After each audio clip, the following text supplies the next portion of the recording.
हर हर महादेव। तो आज मैं आप लोगों के सामने अपने वट सावित्री का व्लॉग लेके आई हूँ। हाँ, काफ़ी लेट हो गया है, मुझे पता है मंडे का ही फास्ट था, बट मैं आज ये वीडियो इसलिए लेके आई हूँ क्योंकि मैं चाहती थी कि मैं अपने मिथिला की कुछ विधियाँ आपके साथ शेयर करूँ। इसमें ये ना हस्बैंड के लिए ये फास्ट रखा जाता है, इसमें 16 श्रृंगार किया जाता है।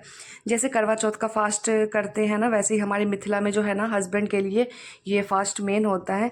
इस बार मैं ना मंदिर में पूजा करने के लिए आई थी। हर बार ना मैं घर पे ही कर लेती थी। टहनी एक दिन पहले ला के ना उसको किसी गमले वगैरह में ना लगा देते हैं और अगले दिन फिर पूजा कर लेते हैं। बट इस बार ना मैंने कहा कि मंदिर चले जाते हैं। इस बार 12:15 के बाद का टाइम था, तो फिर मैं मंदिर में ही आ गई थी पूजा करने के लिए। और यहाँ पे ना जब तक सब पूजा करते हैं, मैंने कहा साइड में बैठ के ना मैं अपनी तैयारी कर लेती हूँ। तो यहाँ पे देखिए चावल का जो पेस्ट होता है ना, उसके थाप को जो है ना पंखे में और आम में जो भी चीज़ें होती हैं, थाली जो लाते हैं उन सब में ना वो लगाया जाता है। और फिर सिंदूर से भी जो है ना टीका किया जाता है सब में, क्योंकि ऐसे ही सफ़ेद कोरा नहीं छोड़ते हैं।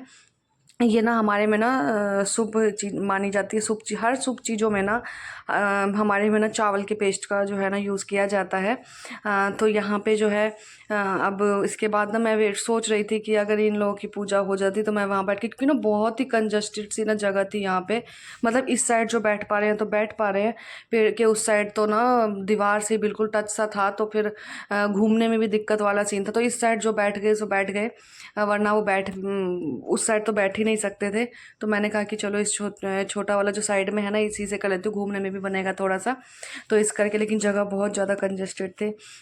जो मतलब ये सोचो कि सिर्फ बड़ा वृक्ष रहता ना तो इतने सारी लेडीज़ें चारों तरफ बैठ के पूजा कर लेती हैं, बट छोटा था ना एक ही तरफ पूजा कर सकती थी, तो सिर्फ 4 से 5 लेडीज़ें ही एक साथ बैठ के पूजा कर पा रही थी।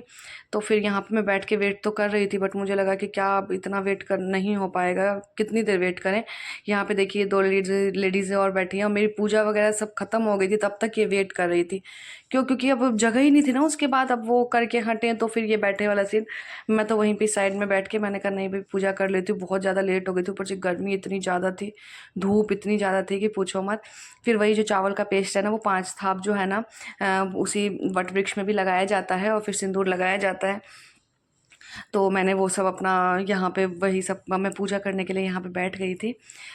ये जो है ये अब ना नीचे यहाँ पे जो है पूजा के लिए ना प्रसाद वगैरह में ना काला चना, आम और मतलब जितने भी सीजनल फ्रूट्स हैं ना, लीची, ये सब चीज़ें ना काफ़ी ज़रूरी होती हैं। लेकिन काला चना और आम तो काफ़ी ज़रूरी होता है।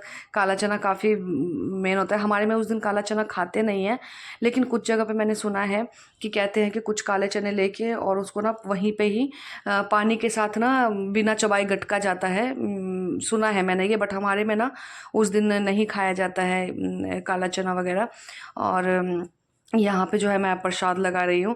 यहाँ पे मैं एक तरफ वट वृक्ष के लिए प्रसाद लगाऊंगी और एक तरफ जो है अपनी गौरी मैया के लिए प्रसाद लगाऊंगी। जो गौरी होती है ना वो हमारे ना शादी के टाइम पे हमें दिया जाता है और डेली उसकी पूजा करनी होती है। और आज के दिन ना उसको वट वृक्ष के नीचे गौरी जी को पूजा जाता है। तो वही सब मैं यहाँ पे कर रही हूँ। उनको प्रसाद चढ़ाऊँगी, फिर अपनी गौरी मैया को प्रसाद चढ़ाऊँगी और उनको पूजूँगी। जैसे तिलक लगाते हैं, अक्षत चढ़ाते हैं, जैसे पूजा होती है पूरी वैसी ही पूजा की जाती है, फूल वगैरह चढ़ाते हैं। यहाँ पे मैं अब अपनी ना गौरी मैया को जो है स्नान करवा लूँगी। स्नान करवा के अपनी गौरी मैया को और फिर उनको कपड़े वगैरह पहना के और फिर उनकी पूजा करूँगी। तो यहाँ पे ना मैं अब अपनी गौरी मैया की पूजा करी थी। पहले उनको सिंदूर लगाया जाता है, फिर अपने माथे पे सिंदूर लगाया जाता है और एक मंत्र होता है जो हमारे में बोला जाता है। तो वही सब यहाँ पे मैं कर रही थी। इसके बाद जो है वो आम से जो है ना चारों तरफ घूम के ना उनको जल चढ़ाया जाता है। बट ना सच में यहाँ पे बहुत ज़्यादा कंजेस्टेड जगह थी, इससे अच्छा तो मैं ना अपने घर में पूजा कर लिया करती थी। अब अगर नेक्स्ट टाइम से अगर मुझे नहीं ऐसा ऐसा ही रहा ना तो मैं अपने घर में ही पूजा कर लिया करूँगी। और यहाँ पे अब मैं उठ के ना मैंने अपनी गौरी वगैरह की पूजा कर ली है, तो अब मैं वट वृक्ष की पूजा करूँगी और उनको जो है जल वगैरह मिठाई वगैरह भी यहाँ पे चढ़ाया जाता है जो भी आपके मन हो। और यहाँ पे उसके बाद ना मैं उठ के और देखिए यहाँ आम लेके ना और उससे जल चढ़ाते 3 बार घूम के जो है ना आम से जल चढ़ाया जाता है। बट यहाँ पे वही था, घूम के एक ही बार जल चढ़ा पा रही थी, फिर घूम रही थी क्योंकि ना कैसे चढ़ाए ना, वहाँ पे लेडीज़ बैठ के पूजा भी कर रही थी, फिर बन ही नहीं पा रहा था घूमने में ना बड़ा, तो फिर इस करके ना बड़ी दिक्कत आ रही थी। थी। अब यहाँ पे जो है कलावा से जो है ना चारों तरफ 3 बार कलावा से भी ना भगवान को ना घूमा जाता है कलावा उन पे वो करके। और फिर उसके बाद देखिए यहाँ पे पंखे से, जिसमें मैंने चाप लगाया था, उस पंखे से जो है उनको हवा दिया जाता है। और उसके बाद जो है वो जो वट वृक्ष का जो एक पत्ता होता है ना, वो अपने माथे में ना आज पूरे दिन के लिए लगाया जाता है। और उसके बाद गले मिला जाता है वट वृक्ष से। कहते हैं कि मतलब वर माना जाता है उस दिन वट वृक्ष को अपना, और उनकी पूजा की जाती है।